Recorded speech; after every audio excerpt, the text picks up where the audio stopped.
Cuando hablamos de Babilonia, generalmente pensamos en una ciudad, lo cual es cierto. Babilonia fue una antigua ciudad de la Baja Mesopotamia.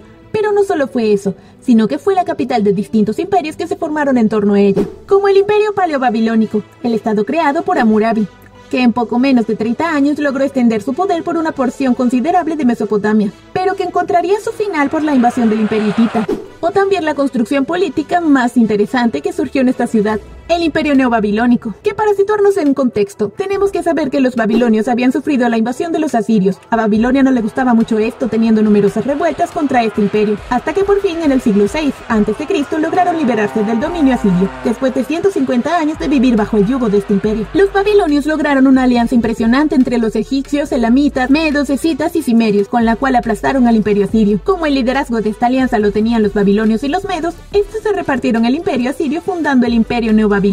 El rey babilonio que dirigió todo esto fue Nabopolassar, también llamado el hijo de nadie. Esto nos dice que probablemente no era de descendencia noble, sino que a través de sus propios méritos se había convertido en rey. Para asegurarse la paz con los medos, casó a su hijo y heredero Nabucodonosor II con la hija del rey del imperio medo. Posteriormente, cuando este asciende al poder, su esposa, la princesa del imperio medo, le dijo que extrañaba la belleza de las montañas donde había crecido. Así que para agradar o complacer a su esposa, el rey Nabucodonosor II mandó construir en Babilonia unos jardines que dieran la impresión o se asemejaran a los paisajes de la tierra donde ella había nacido.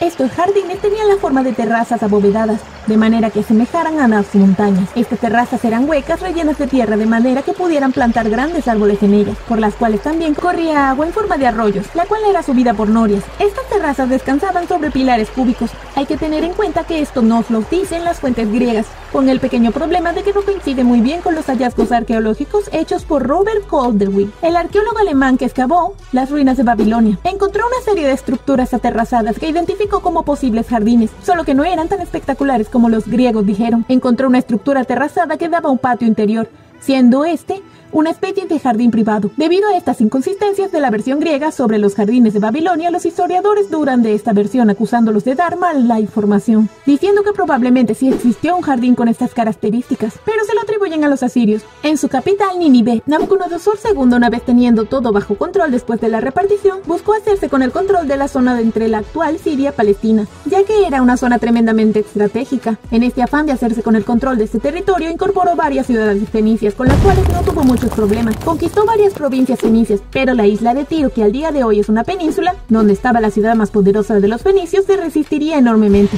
El rey babilónico tuvo que someterla a asedio durante más de 13 años para poder conquistarlos. Estas conquistas desarticuló el imperio fenicio, que tenía el control comercial del Mediterráneo, causando que cayeran en decadencia y dándole vía libre a los griegos para ocupar el puesto que dejaban los fenicios en el mar Mediterráneo. A Babilonia se le hacía interesante hacerse con los dominios de Israel y Judá, para asegurarse sus fronteras con los egipcios. Hay que tener en cuenta que por esta época se estaba creando la Biblia. Entonces, con ese afán de controlar sus fronteras con los egipcios, sometieron a asedio al reino de Judá, conquistándolo y deportando a toda la élite intelectual para usarlos como mano de obra especializada. Estas élites hebreas crearon un grupo homogéneo dentro de Babilonia. Los hebreos estaban empezando a escribir la Biblia, y bajo estas condiciones siguieron desarrollando su religión, su monoteísmo hebreo, o sea que partes muy importantes de la Biblia del Antiguo Testamento fue escrito durante este periodo de cautiverio, donde muy probablemente se incorporaron las historias del diluvio universal y de la Torre de Babel. Por otro lado, al mismo tiempo, en Babilonia se estaba desarrollando una especie de monoteísmo alrededor de un único dios, Marduk, y que las deidades solo eran representaciones de este mismo dios. Los expertos no dejan de señalar la posible relación que hay entre el monoteísmo babilónico y el monoteísmo hebreo. Debido al conflicto con los asirios y sus múltiples revueltas, cuando estaban bajo el dominio de estos, Babilonia, la ciudad capital, estaba destruida. Por tal motivo, los primeros reyes del imperio neobabilónico se propusieron reconstruirla, dotándole de gran opulencia y lujo. Precisamente fue por este motivo de reconstruir la ciudad que Nabucodonosor II trajo a todos esos hebreos especializados, reparó murallas, templos, construyó nuevos templos y también nuevas puertas para la ciudad. En el centro de la ciudad se encontraba el complejo religioso, en donde se encontraba el gran sigurat de Babilonia, donde se supone que se une el cielo y la tierra. Se sabe que habían existido otros sigurat que habían sido arrasados como castigo a los babilonios durante conquistas, dejándolos en ruinas. Sin embargo, estos nuevos reyes del imperio neobabilónico querían reconstruirlo, magnificándolo y ampliándolo a una altura de más de 60 o 90 metros. Esta construcción posiblemente inspiró la historia de la Torre de Babel. Otra obra que destaca en este periodo son las murallas de Babilonia. Eran una gran obra de ingeniería que tenían aproximadamente unos 8 kilómetros de longitud. Las entradas eran verdaderamente impresionantes. Tenía una altura de 20 metros de alto y 50 de ancho, y adornado con dragones y toros recubiertos de ladrillos azul. Después de la muerte de Nabucodonosor II, el imperio entra en decadencia, desapareciendo poco tiempo después, debido probablemente a problemas políticos referentes a la sucesión. Las traiciones, asesinatos y derrocamientos se hicieron el pan de cada día. Tal es así que en menos de 10 años se sucede 4 reyes. Algo no anda bien. Después de todo ese caos toma el poder Nabónido, derrocando al que se encontraba en el poder en ese momento, Labash-Marduk, que solamente tenía 3 meses reinando. Este hombre, posiblemente de origen asirio, cambia la religión desplazando a Marduk por una tríada de dioses.